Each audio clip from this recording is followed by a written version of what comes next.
senantiasa memberikan susu kepada keduanya sebelum keluarga yang lain minum susu. Dia sudah menikah, dia punya istri, punya anak. Pada suatu hari, ya Allah, aku kejauhan cari rumput, sehingga aku balik dalam kondisi orang tua sudah tidur. Maka aku pereskan susu buat keduanya, ya Allah. Allah tahu, tapi dia mau cerita sama Allah. Dia ingin tawasul dengan amal soleh dia. Lalu aku taruh di wadah. Aku datang ke bapak ibuku, mereka tidur. Maka aku berdiri di hadapan kedua. Jamaah, bukankah bisa dia taruh di sebelah meja ibunya susu itu? Dia ambilkan meja, taruh di sana, dia bisa tidur. Dia sudah berbakti sama orang tuanya dengan seperti itu. Tapi anak ini tidak. Aku berdiri, ya Allah, aku gak ingin membangunkan keduanya. Dan aku terus berdiri, aku pegang itu susunya. Sampai mau subuh bangun, aku serahkan kepada kedua. Anak-anaknya nangis minta susu. Kata dia, lah, sampai bapak ibu aku minum.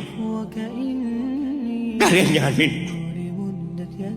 Kita kadang-kala sudah menikah lebih peduli sama istri kita, lebih peduli sama anak-anak kita. Nggak ada hadis yang mengatakan anak itu pintu surga, jemaah. Yang ada itu orang tua pintu surga. Kita peduli sama anak-anak kita. Beli oleh-oleh buat istrinya.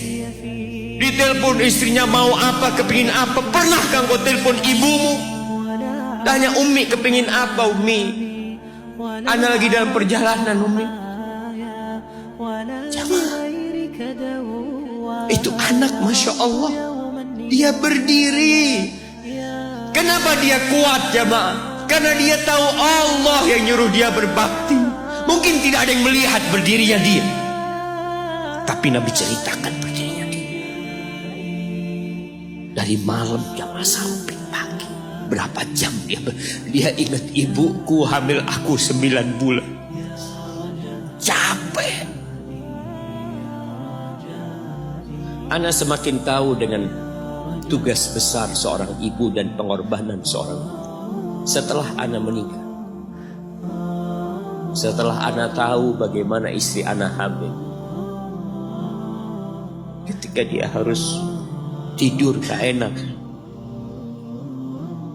makan muntah aja, Ana melihat istri Ana sampai lemas dia.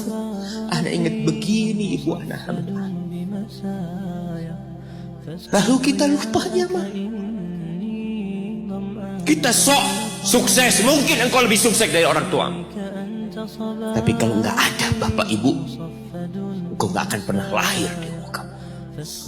Allah ceritakan ibunya hamil dia. Wa wada'athu kurha, dan melahirkannya dalam kondisi sulit.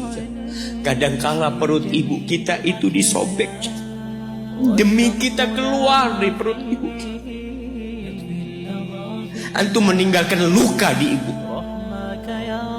itu dijahit. Kalau antum anak ketiga, Allahu Akbar, berapa kali dibelah perut ibu kita aja. Tubuhnya jadi jelek gara-gara kita. Tapi dia gak peduli, yang penting antum lahir dengan selamat. Kalau ibu kita dikasih pilihan, ini gak bisa diselamatkan, salah satunya akan meninggal. Kira-kira apa kata ibu antum? Iya, gak apa-apa dok, selamatkan bayinya dok. Gak apa-apa dok, biar dia lahir dok. Subhanallah. Berapa banyak ibu yang meninggal dunia ketika dia melahirkan anak. Wa hamluhu wa fisaluhu 30 syahra.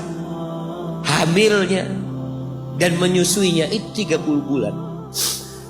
Artinya bukan ketika antum lahir selesai lelahnya ibu kita. Memang ketika antum lahir dengan selamat, Allahu Akbar, ibu itu lupa dengan rasa sakit dia 9 bulan. Ibu itu lupa dengan jeritan dia mengeluarkan kita ketika kesakitan. Itu lupa. Dia tersenyum, dia bawa anaknya, ditaruh di dadanya. Allahu Akbar. Kalaupun ada air mata yang menetes, Itu air mata kebahagiaan orang tua dengan hadirnya kita di muka bumi ini. Lalu kita bisa berjalan. Kita nggak bisa apa-apa lahir. Allah rekam kebaikan ibu kita.